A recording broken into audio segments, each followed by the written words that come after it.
कि श्री हनुमान जी महाराज को सिंदूर चढ़ाया जाता है। हनुमान जी महाराज को अकौआ के पत्रों पर राम राम लिख करके लोग माला बना करके पहनाते हैं। श्री हनुमान जी महाराज को गदा अर्पित की जाती है। हनुमान जी को लड्डू के भोग लगाए जाते हैं। पर गोस्वामी तुलसीदास जी ने हनुमान चालीसा में केवल एक बात लिखी है कि हनुमान जी को क्या प्रिय है। प्रभु चरित्र सुनवे को रसिया, राम लखन सीता मन बसिया। किसी को, बहुत ध्यानपूर्वक सुनिएगा,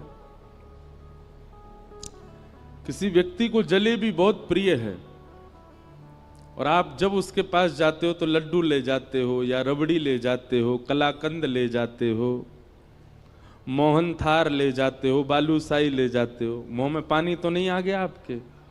इतनी मिठाई के नाम ले दिए हमने। पर सामने वाला आपकी सहजता और आपकी लाई हुई वस्तु को स्वीकार तो करेगा, प्रसन्नता से रख लेगा। हाँ हाँ, अरे वाह भैया लड्डू लाए, लाओ धर दो। लेकिन यदि उसकी प्रिय वस्तु आप लेकर के जाएंगे तो वो रखेगा नहीं, तुरंत खोल करके उसको चख लेगा। अच्छा जलेबी लाओ भाई, अरे गरम गरम है, अभी अभी पा लेते हैं। चाहे उसका पेट भरा हो, चाहे वो कितना भी तृप्त क्यों ना हो, उसकी प्रिय वस्तु उसके सामने प्रस्तुत करोगे तो तुरंत लेगा। हमारा और भावों से कोई विरोध नहीं है। आप ऐसा मत सोचना कि हम हनुमान जी की अन्य सेवा के लिए मना कर रहे हैं। कई जगह वर्णन है कि ऐसे ऐसे हनुमान जी को रिझाओ, हनुमान जी के सामने ये करो, ऐसा करो, ये उपाय करो, आदि आदि सब ठीक है। पर वही बात है कि आप अन्य उपाय करोगे तो हनुमान जी महाराज उस उपाय को लेंगे, रख देंगे। कभी जैसे हम फ्रिज में रख देते हैं मिठाई, फिर कुछ दिन बाद चख के देखते हैं। तो आपके द्वारा प्रस्तुत जो भी भाव है, हनुमान जी उसको ले तो लेते हैं पर रख लेते हैं, पुनः अपने ध्यान में बैठ जाते हैं। लेकिन जैसे ही कोई सन्मुख आकर के प्रभु श्री राम या प्रभु श्री कृष्ण की मधुर कथा, कोई लीला सुनाने लग जाता है, हनुमान जी अपना नाम जप साधन आदि सब छोड़ करके नेत्र खोल के उसको सुनते हैं। और कैसे सुनते हैं?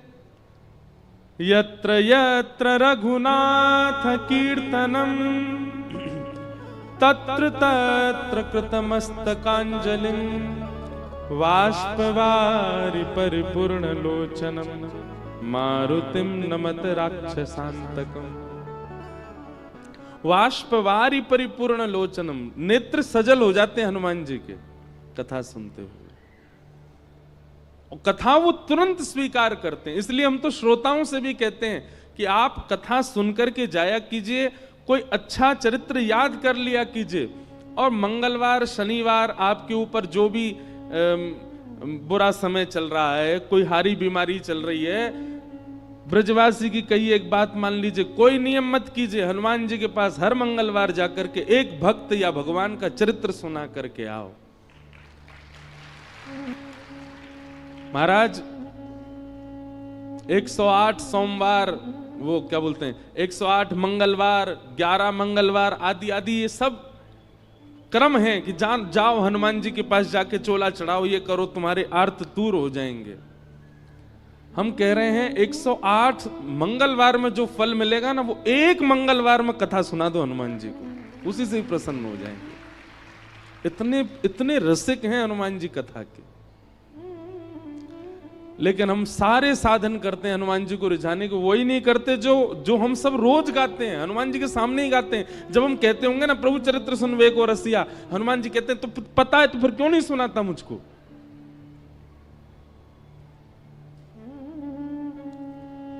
इसलिए भैया हमारी कही एक क्रिया, हमने बहुतों को बताया है कि हनुमान जी को प्रसन्न करना है तो कथा सुनाओ।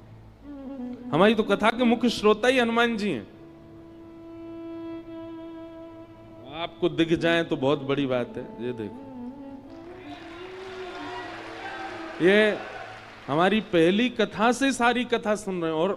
और गदा वाले हनुमान जी नहीं है, कीर्तनिया हनुमान है। हनुमान जी गदा वाले हैं ही नहीं है।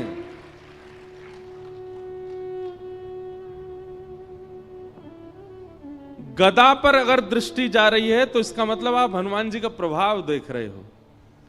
पर हनुमान जी का अगर स्वभाव खोजो, हनुमान जी के हृदय में झांक करके देखो, तो हनुमान जी गदा तो उठाते ही नहीं है, बहुत कम। वह उठाई थी राम रावण युद्ध में, उसके बाद हनुमान जी गदा साइड में रखी रहती है। हनुमान जी के हाथ में तो करताल रहते हैं, कीर्तन करते हैं। हनुमान जी के हाथ में तो वीणा रहती है, हनुमान जी वीणा बजाते हैं। चारू लता सखी के स्वरूप में निकुंज में जब राम जी जाते हैं तो रात भर वीणा सुना करके राम जी को सुलाने की सेवा है हनुमान जी की, वीणा बजाते हैं। पर हमको लगता है कि ये रौद्र हैं, ये भयानक हैं, ये आर्तों को नष्ट करना जानते हैं। 24 घंटा केवल वीर आसन में बैठ करके और हमारे दुख दारिद्र्यों को दूर करना ही इनका काम है। नहीं, हनुमान जी नहीं दुख दारिद्र दूर करते, अपने गणों को भेज देते हैं, जाओ इसका कंटक काट के आओ। हनुमान जी तो 24 घंटा कथा में रहते, वो तो कथा से। जब हम 21 पेशी 11 पेशी 108 पेशियां करते हैं हनुमान जी की, तो हनुमान जी क्या कहते हैं? ए भाई गणों, इसके पीछे जाओ, बहुत पीछे पड़ रहा है मेरे, जाओ इसके आगे सब कंटक काट के आओ। हनुमान जी थोड़ी आते हैं। हनुमान जी किसकी रक्षा के लिए आते हैं? जो कथा सुनाता उसकी रक्षा करने हनुमान जी आते हैं। अरे भैया, ये हमारे व्यास जी हैं, ये हमको कथा सुनाते हैं, इनके भाव सुन के हमको प्रसन्नता होती है, इनकी रक्षा तो हम करेंगे। इसलिए हमारी प्रार्थना है, पंचमुखी हनुमान मंदिर के प्रांगण में कथा हो रही है, आप श्रोताओं को एक ही काम करना है। 7 दिन के इस कथा प्रसंग में कुछ भाव, कुछ लीला, कुछ प्रसंग जो आपको भा जाए, उसको याद कीजिए, उसको स्मरण कर लीजिए। वैसे तो यहां बैठ करके तो हनुमान जी पूरी कथा सुन ही रहे हैं, पर आपके क्षेत्र में भी जो हनुमान जी का मंदिर हो वहां जाइएगा और एकांत में दूर बैठ करके श्री हनुमान जी से नेत्र मिल रहे हो, भीड़ बहुत ज्यादा हो तो चिंतन कर लो हनुमान जी का, वो कथा सुना। हजारों लाखों की भीड़ मंदिर में होगी, लेकिन हनुमान जी आपके सामने ही बैठे होंगे, क्योंकि आप कथा सुना रहे हैं। तो आपसे हमारी प्रार्थना है, हनुमान जी को कथा जरूर सुनाया करो। गोस्वामी तुलसीदास जी को राम जी मिले ही हनुमान जी की वजह से, और हनुमान जी मिले कथा की वजह से। सबको कथा पता ही है। गोस्वामी तुलसीदास जी एक वृक्ष में रोज जल डालते थे अपने नित्य क्रम में, तो उस जल पर कोई ब्रह्म प्रेत रहता था। प्रेत 12 वर्ष के बाद जब मुक्त हुआ, गोस्वामी जी के चरण पकड़ लिए, बोले आपने मुझे मुक्त कर दिया, मैं जाते जाते कुछ वरदान देना चाहता हूं, मांग लीजिए। गोस्वामी जी बोले हमको राम जी से मिलवा दो। प्रेत बोला राम जी से मिलवाने की सामर्थ्य मेरी होती तो मैं प्रेत क्यों होता? गोस्वामी जी बोले कुछ तो करो, क्योंकि तुम मानव नहीं हो, प्रेत हो, तुम्हें कुछ तो पता होगा ठाकुर जी के बारे में। तो वो प्रेत कहता, बोले हाँ, जिनके मारे हम प्रेतों के प्राण निकलते हैं उनका पता हमको रहता है। कौन? हनुमान जी। वो कहां घूम रहे हैं, कहां बैठे हैं, क्या कर रहे हैं, ये हम सब प्रेतों को पता होता है, और वो आपको राम जी से मिलवा सकते हैं। तो फिर गोस्वामी जी बोले वो कहां हैं आजकल? बोले अरे वो रोज आपकी कथा सुनने आते हैं। 80 घाट पर जब आप कथा करते हैं तो जितने श्रोता आते हैं उनमें हनुमान जी भी आते हैं। रुग्ण सी अवस्था होगी, वृद्ध सा भेष है, उनके पास कोई बैठता भी नहीं है, उनको देख के ऐसा लगता है ना जाने कितने दिनों से नहाया नहीं व्यक्ति, वो बड़ा दीनहीन सा पीछे बैठ के कथा सुनता है आपकी। बोले हाँ, बोले वही हनुमान जी हैं, पकड़ लो चरण। और गोस्वामी जी ने कथा के बाद चरण पकड़ लिए, वो तो छुड़ाने लगे। अरे व्यास जी आप चरण क्यों पकड़ रहे हैं? मैं सामान्य सा जीव, मैं दीनहीन सा प्राणी, आप मेरे बोले कोई दीनहीन नहीं हो, मैं जानता हूं आप हनुमान जी हो। इतने में ही आहा, श्री हनुमंत लाल प्रकट हो गए और प्रकट होकर के गोस्वामी जी को हृदय से लगा लिया, नेत्र सजल हो गए। गोस्वामी जी बोले हनुमंत लाल, आप इतने दिन से कथा सुनने आते, मैं रोज आपको देखता, आप पीछे आकर के बैठ जाते, कोई आपका स्पर्श भी नहीं करता था, कोई आपके पास बैठता भी नहीं था। हनुमान जी कहते कथा सुनने की विधा यही होनी चाहिए।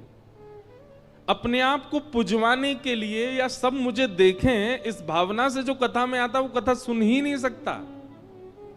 कथा तो वही सुन सकता है जो अपनी प्रभुता त्याग करके आवे, अपने रूप को बदल करके कथा में आवे और जहां स्थान मिले चुपचाप बैठ करके प्रसंग सुने। ये कथा का स्वरूप होता है। अब मैं इस रूप में आऊं तो मुझे कथा कौन सुनने देगा? सब मेरे पांव पकड़ लेंगे, इसलिए मैं रूप बदल करके आता। गोस्वामी जी आपने बड़ी सुंदर सुंदर कथाएं सुनाई, मैं तो नित्य सुनता हूं आपको। आज आप दक्षिणा ले लीजिए, हमने कथा सुनी है आपसे, कोई दक्षिणा बताइए। बोले दक्षिणा में केवल राम जी दे दो हमको, ये बता दो राम जी कहां मिलेंगे।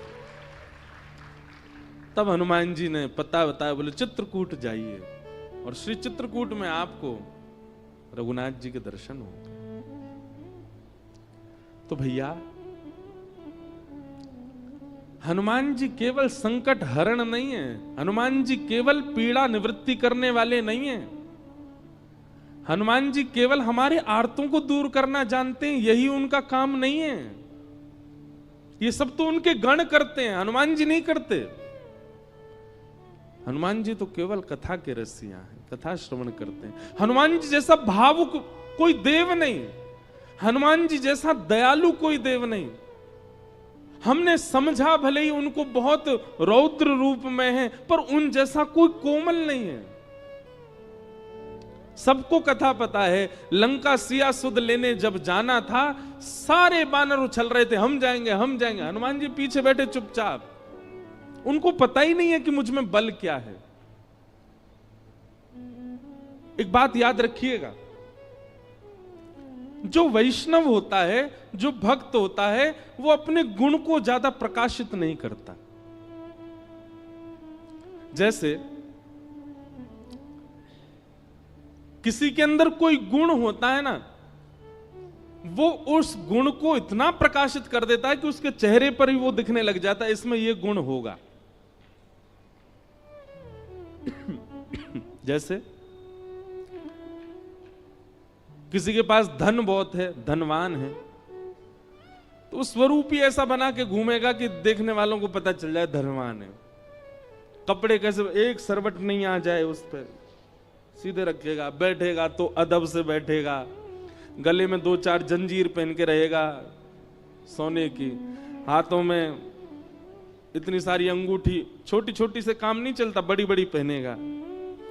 फोन जेब में रख सकता लेकिन हाथ में ही रखेगा, सबको पता चले 2 लाख का फोन है मेरा। जूता चप्पल ऐसी टिमटिमा रहे होंगे उसके कि मानो जैसे कोई तारे चमक रहे हों।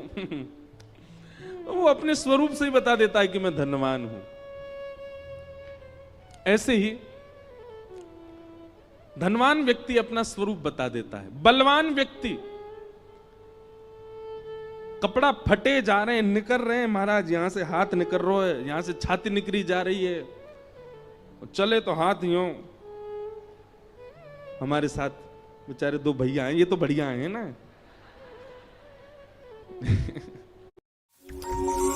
The sleep company is a company that makes sleep. Very deep sleep. Let me prove it. पर बलवान व्यक्ति अपने रूप से ही दिखा देता है कि मैं बलवान हूं। अच्छा, ज्ञानी व्यक्ति भी अपने रूप से बता देता है कि मैं ज्ञानी हूं। त्रिपुंड लगा करके घूमेगा, गले में कम से कम 2-4 रुद्राक्ष की मालाएं पड़ी होंगी, कानों में भी रुद्राक्ष ही लटक रहे होंगे, और यहां त्रिपुंड, यहां त्रिपुंड, यहां त्रिपुंड, यहां त्रिपुंड। चले तो ग्रंथ हाथ में लेकर के, बैठे तो खड़ाऊं पहन के चट चट करता चले। बस पहनता तो मैं भी हूं, पर मैं स्वरूप से ज्ञानी दिखूंगा नहीं, हूं भी नहीं।